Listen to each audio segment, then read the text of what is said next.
Hello and welcome back, everyone. Hope you've all been enjoying the earlier sessions from this afternoon. We are now moving on to look at the new legal landscape. From updating terms and conditions to learning from the challenges presented by the coronavirus crisis, our next panel explains what companies should be focusing on now to ensure they're in the best possible position for when the bookings start coming back in. Thank you all for joining me here today. Just to introduce you all, we have Farina Azam, partner at Kemp Little, Simon Bunce, head of legal services at ABTA, and Joanna Kalatsis, director at Themis Advisory. Now, this session is all about focusing on the future, so looking at the challenges that have arisen over the last couple of months and how they could transform the legal landscape going forwards, and crucially, what companies should put in place now to ensure that they are protected in the future. Farina, I know you've been doing some work on this, haven't you? So what do you think the key lessons that we've learned from the last few months are?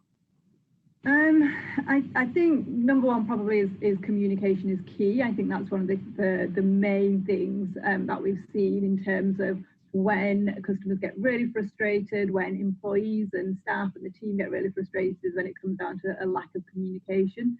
So I'd say probably that's definitely one of the key the key takeaways.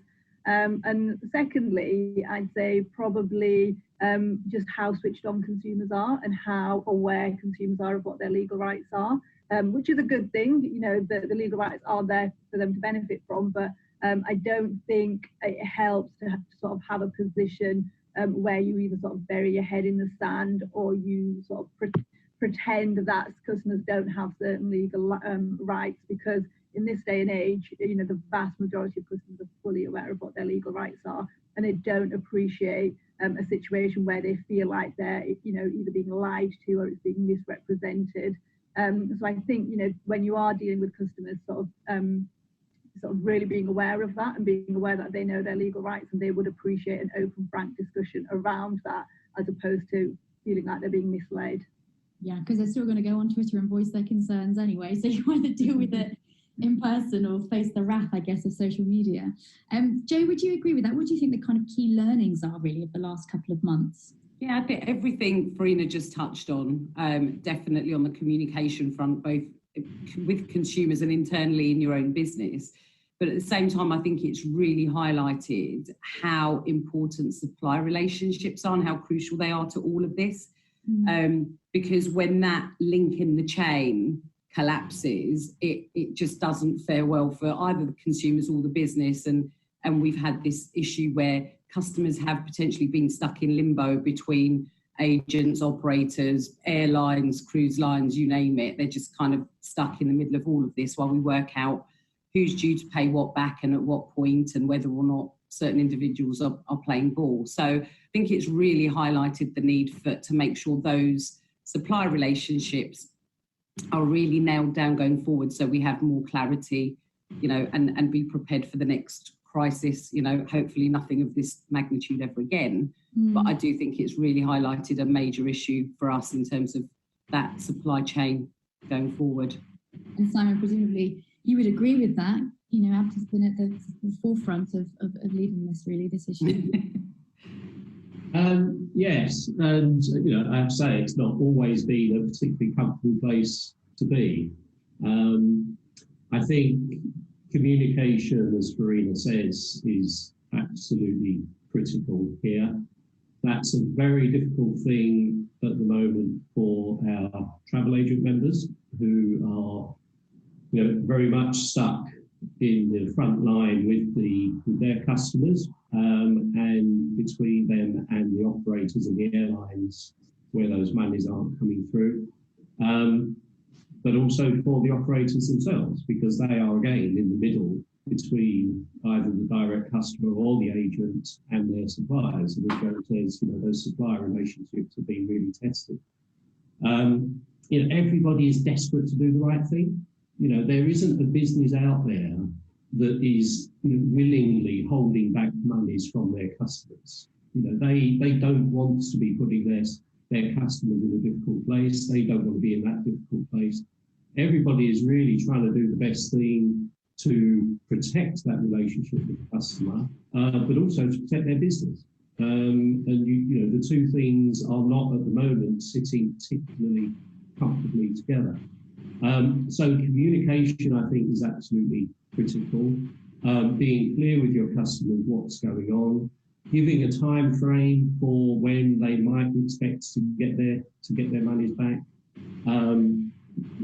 taking them with you. If you just, as Frida says, if you just put your head in the sand, that's not going to play out well for you. So you've got to be there as much as possible in communication with those customers. But again, that's not easy if you haven't got all your staff working in their normal environment with normal systems that are open to them. So I think absolutely right there. And then on the supplier side, the relationships there, I think it's this. We're all lawyers here, and it might sound self-serving, but those contracts are absolutely essential, and they are absolutely essential when things go wrong. You can, all the time everything's going well, you can sign a contract, you stick it in the drawer, you never look at it again.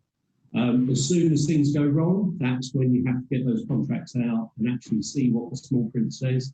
Because often the answer is going to be in there, and you may not like the answer, but if that's what it says in the contract, then by and large that is going to be the answer. So I think certainly as Joe says, going forwards, I think we will see people paying a lot more attention to the detail of those supplier contracts. Issues such as the sort of law and jurisdiction clauses, which might seem a nice esoteric issue for lawyers to argue over in the normal course of events. But today, where you see suppliers in other jurisdictions where their national laws are being changed, what influence does that have on your relationship with them? Well, a lot of that will go to the fine detail of those law and jurisdiction clauses that you've got in the contract.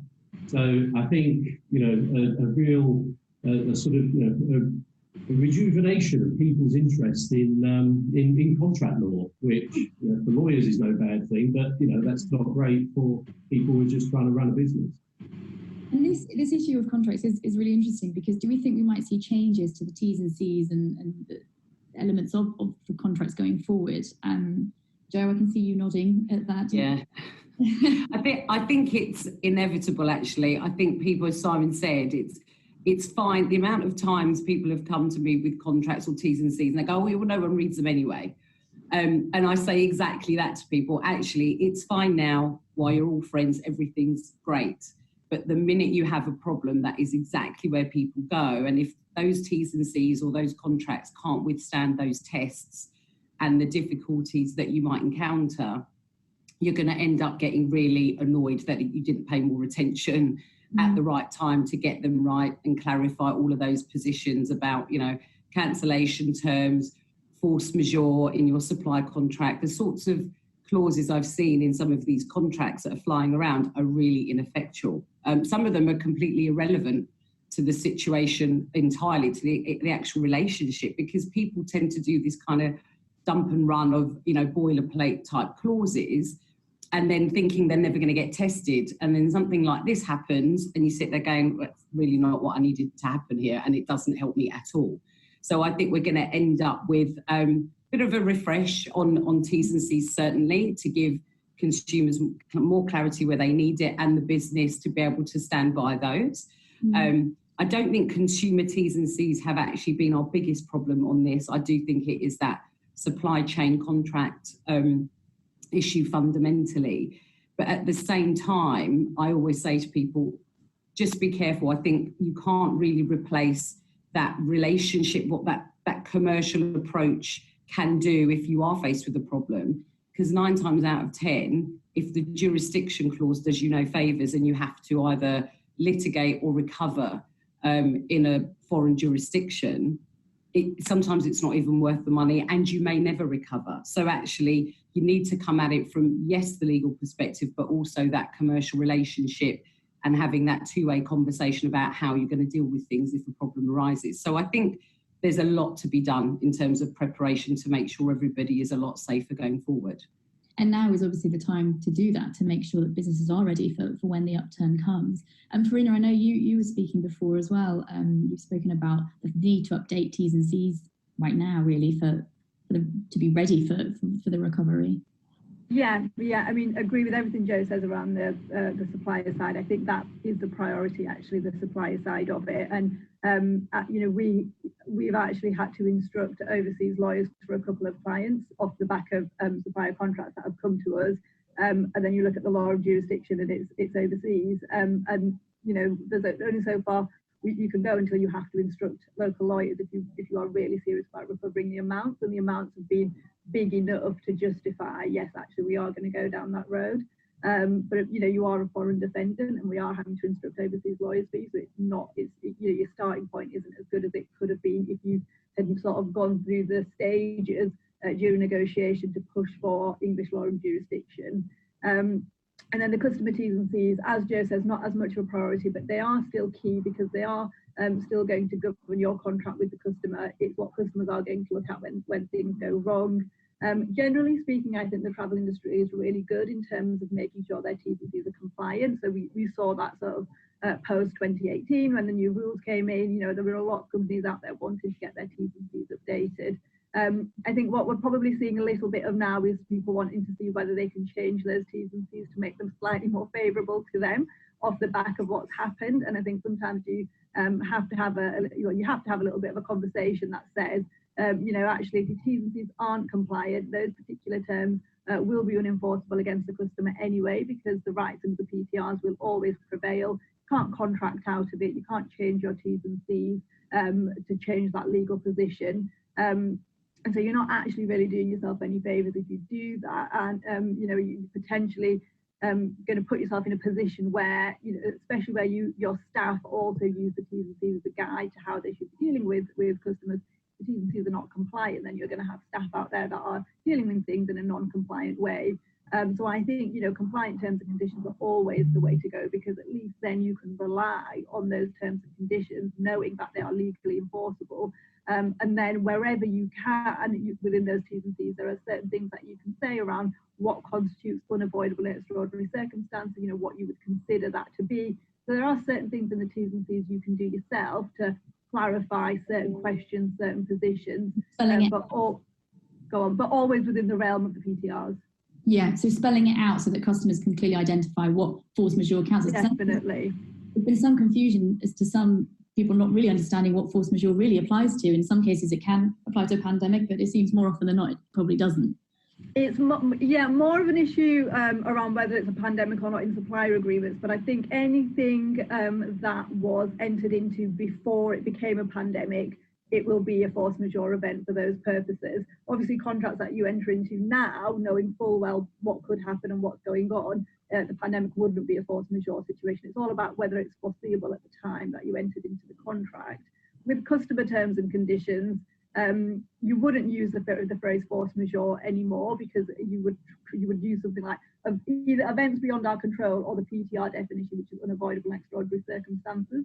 So something that is more understandable to customers than force majeure. And I think one of the questions that we are seeing is actually, is it worth having a force majeure clause in our customer T's and C's when the PTRs override that anyway in terms of what the requirements are around unavoidable and extraordinary circumstances. And I can understand where clients are coming from. Generally, I would say, yes, it's always worth having sort of a blanket events beyond our control or a blanket force majeure clause in as a bit of a catch-all. But ultimately, it is the PTRs, the packages anyway, it's the PTRs that will apply. But single component sales, for example, are one area where the force majeure clause is actually really important, especially in terms of what your responsibilities are around cancellations, because as long as your terms and conditions are fair, they will prevail and they are enforceable. Okay, so key advice for agents wanting to ensure that their contracts with suppliers are, you know, put them in the best position possible, and also so for suppliers as well going forward. It seems to be that the key advice from you, Joe, was to don't think copy and paste. Think about your individual contracts that you have with these suppliers. Not all contracts should look the same. Yeah, absolutely. Absolutely. I think you do have to look at your business model, who your key supplier relationships are with, you know, whether it's airlines or hotels or whatever, depending on how you sell. and then tailor those contracts. It is a bit more labour intensive, but we've all seen what can go wrong if you don't get it right, and some people that thought they were protected by their contracts aren't. So it's just worth putting in the extra effort and making sure you have a clear indication of what happens if those force majeure or unavoidable extraordinary circumstances happen and these unforeseen events take place, how that disruption is going to get dealt with between you for the purposes of dealing with your consumer relationships and also your own supply relationship. I would expect going forward, people are going to want to have some sort of agreement in place where they share that pain, in a slightly different way, so that if we're all taking the hit, then let's all take that hit in a more equal fashion. Whether that's a bit altruistic, I don't know. But I think once this is all cleared up and the dust is settled a bit and we start to revisit those agreements, we'll get an indication of how willing people are to really delve in and work together to come up with a set of terms, if you like, that are fair across, the board, and that can then be transmitted into proper communication to consumers as far as their rights are concerned in the T's and C's too. But now is the time to be having those conversations. Absolutely. And although this session is, of course, focused on the future, it would be remiss to not mention what's going on right now, which, of course, is the great refund credit note issue. We are going to be touching on this later on this afternoon, but I do just want to discuss this issue as well, because I think it's interesting to see what lessons have been learned from this. Certainly the number of agents I've spoken to have been really frustrated by the different messages they're getting from suppliers. And I don't think that suppliers themselves meaning to kind of miscommunicate. I think there just is a general confusion in the industry about what is appropriate in terms of timeframes and refunds. Do we think going forward that perhaps we need to create clearer guidance, or perhaps ABSA's maybe even doing this, issuing clearer guidance? Because I know we've kind of said what isn't okay. We've said 31st of March isn't okay to be refunding clients, a year on from now. But what is okay? First, it was the end of July, and we're getting closer towards that date. Do we think we might be able to come forward with clearer guidance, or is it just impossible when there's just so many different scenarios, Simon? Well, I mean, just before we leave the contract point, I think, of course, why this has all become an issue is really where the money is. And I think when you look at your contracts going forward, I think that's going to be a really, really key point to be addressing with your suppliers and with the other parties, is where that money is going to go. And at what point is that paid over? How can you get it back? And because this is kind of like, the whole industry, the way the money flows through the industry, it's kind of like a game of musical chairs. And then when the music stops, you've got a whole load of people sitting pretty on the cash. You don't want to be the one that's standing up with nowhere to sit, no cash, and you're the one that's taking all the flak. So I think when we look at reviewing contracts going forward, those payment terms, I think, are absolutely critical to this. And equally, as I say, the recovery of those monies, in what circumstances does the supplier have to immediately refund you, and do they have to immediately refund you in cash, or can they get away with giving you credits? Again, it's those sorts of terms, I think, which are really important to look at. I think, though, we need to be mindful of the fact that the world hasn't changed that much. And so when it comes down to discussing your contracts, it's going to be exactly the same as it always was. Who's got the best bargaining position in discussing those contracts? Who needs the business more? Because it's all very well you going in and saying, okay, right, these are my new terms on which I will contract with you. But if the other side doesn't really need your business, then they're not going to agree to it. So I think, the world has changed a lot, but there's some old certainties out there which I think are going to remain. So, of course, that's what led into the refund credit note issue, because the monies weren't where we wanted the monies to be, and the customers couldn't, the travel companies couldn't give those monies back to the customers as quickly as they would have liked to.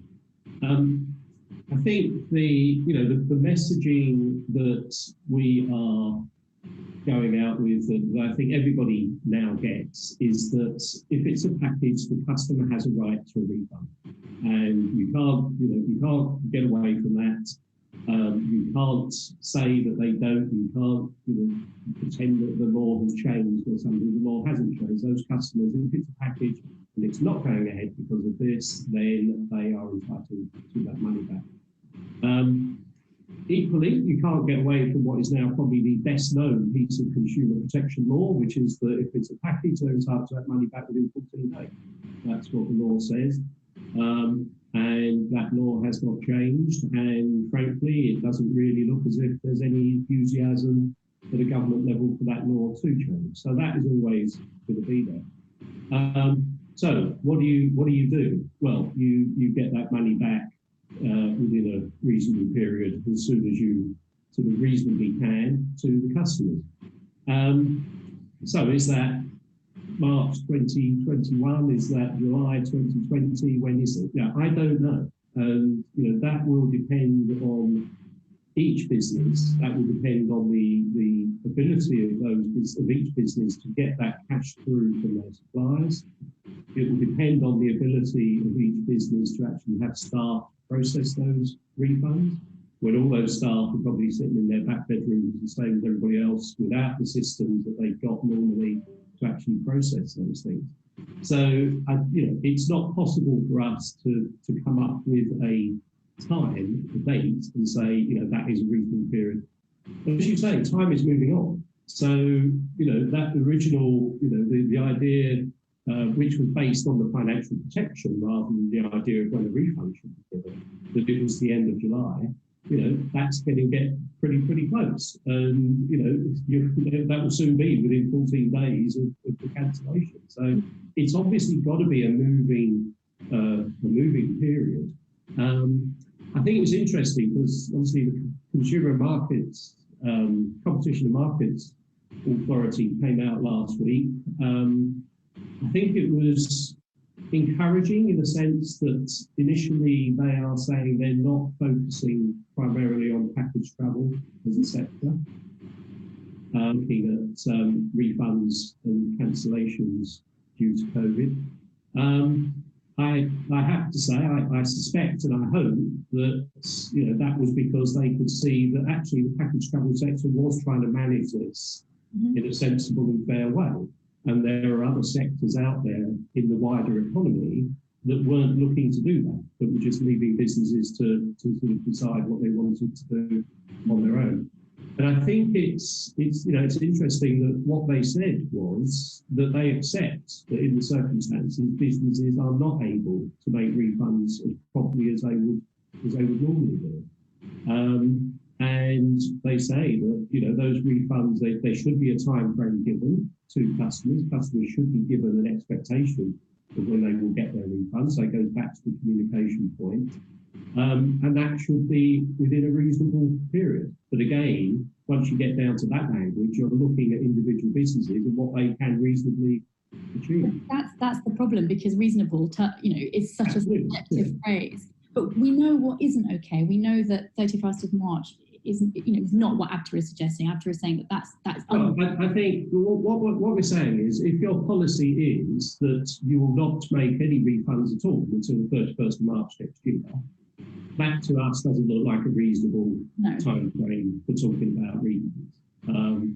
But whether your time frame, as I say, it's going to be on a rolling period, whether that is a 30-day rolling period, a 60-day rolling period, a 90-day rolling period, that's not something that we can really comment on or influence at all, because that will depend on the individual businesses that we're talking about. But a straight policy of saying, right, we won't be even looking at refunds until the 31st month of the year, I don't think that stacks up as reasonable in any situation.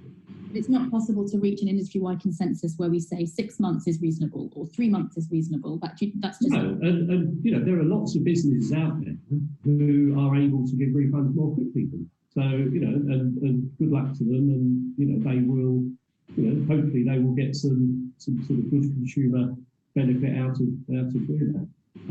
But I mean, what I would say, when this all started 10 weeks ago, or 10 weeks ago, you know, when we really started to see it impact on the UK market. And it was the school sector that got it first, I think. They were the first one, after cruise, obviously, but then the school sector. You know, I was talking to businesses then who, at around, you know, that was the point where everyone said, oh Christ, you know, there's this 14-day refund period in PTR. And I said, we can't do that. If we do that, we will have to shut the doors now. Now, that was when the industry and we said, right, well, that's not practically going to happen. So let's come up with a framework, with a structure to manage this through in a sensible way, which, you know, isn't going to meet the 14-day period, but does actually allow these companies some breathing space. Now, I'm speaking to those companies now, and, you know, we're seeing how it's going, and you know, we're discussing other issues with them. If I'd thought 10 weeks ago that I would be able to have those conversations with those businesses, I'd be really pleased, because it looks to us all then that those companies will be around at this stage. Right. They are. And I think having had that breathing space over these months and, you know, going forward, you know, that is really what these businesses need in order to get through this, and in order to eventually give those customers the refund that they're due, or rebook for those customers their new holidays. And that's what we try to achieve. And, you know, I'm sure, you know, there will be failures, obviously, there'll be business casualties, but I think, you know, I'm hoping that there'll be far fewer of those, because we have come up with a structure that allows them a bit of breathing space, a bit of room to actually keep that business going. Yeah, this is a shame the government hasn't been listening to this, really. Yeah, and I think, you know, I think the one thing that could really undermine this is if consumers lose all confidence in the financial protection scheme. Because if they lose confidence in the idea either that their refund that they haven't yet had is protected, or that if they rebook a holiday, then, you know, for next year, then that money will still be protected. If they lose confidence in that, they are just going to demand that money back immediately. Yeah. And I think that's going to precipitate, you know, the failures. And I think, you know, the fact that the CAA hasn't come out definitively has allowed Which to go out and cast doubt on whether these things are protected or not. And I think that is the single biggest risk to the industry, is the idea that customers do lose the faith in those protection schemes. So, you know, that I hope, you know, they know this. We've been saying this. Everyone's been saying this to the government and the CAA, and I hope they listen, and I hope they do come out and do something. And just formalise the fact that these are officially protected. I mean, we know they are protected, but we need the CAA to just come out and be able to acknowledge this 14-day rule is just unfair on the industry. Time, as ever, is our enemy in this. So before we wrap up, because I do want to make sure we've got time for a lot of questions from our audience, just any final tips from each of you, really, on what businesses can be doing right now to make sure they are ready for the recovery period. We've covered T's and C's, that's a really crucial aspect. Are there any other top tips that either any of you would suggest for what businesses can be focusing on right in the second? Farina or Joe, do you want to go? Yeah, I think businesses have to, there will be a bounce back, a re-emergence from this. Don't know what that's going to look like yet, but businesses have to try and be as agile as they possibly can be to deal with. I think there's going to be some changes in consumer demands and reassurances that they're going to be seeking because of all the reasons Simon's just mentioned. So I think they will be asking a lot more questions about financial protection and where their money's going. So I think we just need to be a lot more ready to have those conversations with customers, that they have all the comfort. I also think you're going to be asked a lot more questions about destination safety and, you know, what sort of measures various destinations and the hotels and cruise ships or whatever are putting in place, because I fear that we are going to be a nation of germaphobes for a while, even after this lockdown period, whatever it is, ends. So I just think we just need to be ready to deal with those emerging consumer demands, because there will be changes. It's inevitable. Farina, any additional points? Yeah, I completely agree. That there is going to be a revival of the industry. People are going to start booking again. Obviously, we don't know when, we don't know what it's going to look like, but it is going to happen. And I think really now, whilst you do have this period where it is very quiet, you aren't having any new bookings in it, you know, really actually you could take the chance to sort of create the business that you want for relaunch essentially, within the financial constraints that everybody has at the moment because of cash flow. But I think within that, you could really work out, okay, actually, we were having some issues with our website. Maybe we could start looking at what we can do there. We've had these issues, with staff training, for example. Maybe we could look at focusing on that and actually sort of deal with all those things that perhaps you've been wanting to for a while, but never really had the time. In order to basically, you can now create the business that you want to relaunch back into the world when bookings do start coming back in again. And it's a perfect opportunity to do that, really. That's nice. Use this time to create the business you want. I like that. Simon, any final points to add on that? Yeah, I think we've got to be positive. You know, there are millions of people out there who have been stuck at home for a couple of months now, who are desperate to get out and do what they normally do and see the places that they want to go and see. And I think, we're seeing already, as different countries, different destinations start planning for their reopening. Obviously we have no idea how this is going to work. We've got no idea how this is going to play out. But why don't we ride on the positivity, the positive messages that are coming back from the destinations to keep our customers aware and thinking about, where they might want to go, what they might want to do. That's what the industry is all about. You've got to be an optimist to be in this industry. We all know that. And the industry is a very, very positive industry. It's a fantastic product. It's a fantastic thing for people to buy. And I think we just got to keep reminding people of that and not let the great British public get sort of ground down by sort of the misery that's all around them, but show them that there is a light at the end of this tunnel, and that the UK travel industry is the way to sort of get to that light. So I think we've got to keep positive. Yeah, there's a big sunny beach at the end of this tunnel, and the travel industry will get you there. Thank you very much to all of you. I really appreciate that. We're going to move to the live Q&A now, so thank you very much. Thanks again to our panel. They are now going to all join us. We're going to have Simon Bunce back, Joanna Kalatsis and Farina Azam. Again, just while they're joining us, just a quick reminder to use the Q&A function rather than the chat for putting your questions in. It's easier for me to moderate rather than having lots lining up in the chat. Aha, I can see Simon is joining us, as Farina is too, and hopefully we are joined by, I'm just going to hide myself so I can see. Yeah, okay. Yeah, we've got Joe joining us shortly. I can see their videos are there. Simon, I think there's Farina. Hi, Farina. Simon, I think I'm just going to unmute you because it says you're. We've had some questions coming through. I'm going to try and rattle through them because I am aware of the time. Just to kick it off, we had somebody asking, just a really short practical one, when does the 14-day period for a refund start by law? Is it the date of the cancelled holiday commencement, date of notification by operator in writing, or is it some other? It's the date of cancellation of the holiday. So whatever date you had to cancel that holiday, that's the date from which the 14-day refund period applies. Okay. Brilliant. Hopefully that's answered it. We've had a question from Lee. Can Simon confirm the CAA are fully endorsing the CRN details with protection and changing their website?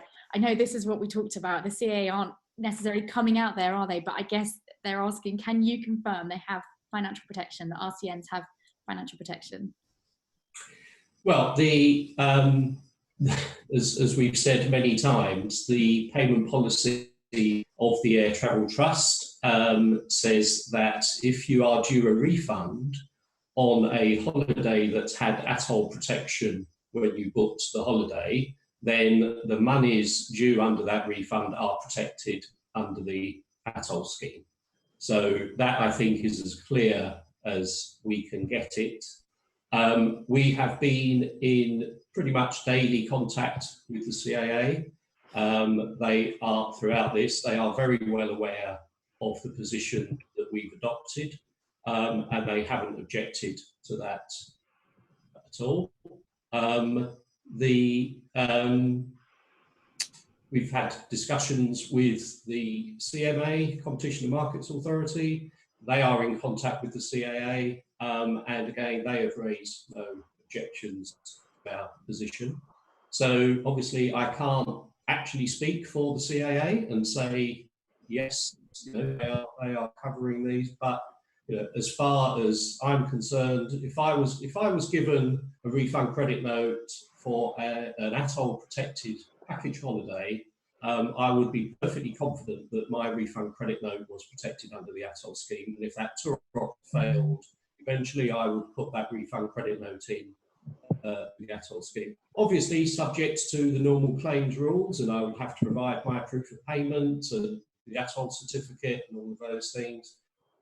I as clear I can make it without being the CAA. Okay, thank you very much, Simon. We've got a question here. I'll try and abbreviate some of it, but we're an agent. They have an accommodation-only booking for a client, which obviously hasn't happened due to the coronavirus crisis and the government's advice for non-essential travel. We cancelled the booking on the 16th of March, ahead of the lockdown being announced on the 23rd of March, but advice against non-essential travel was in place at this time. How it says this, they say the supplier is not refunding due to the Coronavirus Act 2020 being passed on the 25th of March. Is there an angle we should go at with the supplier, or are they permitted to charge? Yeah, you'd have to look at your contract with that supplier and the terms on which the cancellation provisions kick in and what their rights are, because it's accommodation only. And bear in mind that holiday accommodation is one of the sectors that the CMA are looking into, not packages, but accommodation bookings. So if they've had an issue refunding the consumer, that's also likely to be a bit of an issue. So it's worth looking at the supply contract, what the T's and C's state between them. I don't think the passing of the Coronavirus Act itself is the issue. It's the guidance about all but non-essential travel is what we'd be relying on from a consumer perspective. So it's whether or not their contract on a B2B basis has got something in there that they can rely on, as we touched on earlier. Okay, thank you. Another one here, do travel firms need to worry about being in breach of their T's and C's because consumers, the T's and C's that consumers agree to at the point of purchase, if they didn't specifically mention the possibility of customers being offered refund credit notes in lieu of cash refunds, and they are now, of course, being offered credit notes and saying refunds aren't possible within the 14 or 7-day rules. So do they need to worry about being in breach of T's and C's? I mean, I know this is part of the wider issue, but any comments to allay these persons' concerns? Well, yeah, you will be in breach of your terms and conditions. You'll also be in breach of the PTR's 14-day refund rule. There isn't, unless the government was to come out and relax that rule and relax the actual regulation, there isn't actually any getting away from the fact that it is a breach of the PTRs and it is a breach of your customer terms and conditions. So there's inevitably a risk there, and I think what one of the issues is, and what we are seeing a lot of at the moment, are customers threatening legal proceedings off the back of a breach of the T's and C's and a breach of the PTRs, and so that there is inevitably that risk there.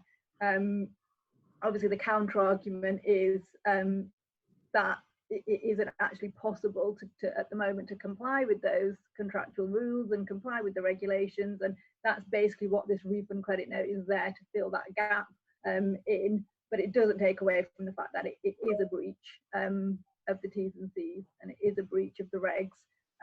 And ultimately, if we do see court action, if we're not going to see it for a long time. It's not going to be until the end of the year at the earliest, really. I think in terms of actual hearings that where a court and a judge assesses the situation, but ultimately that is the position. It's a breach of the T's and C's and a breach of the regs.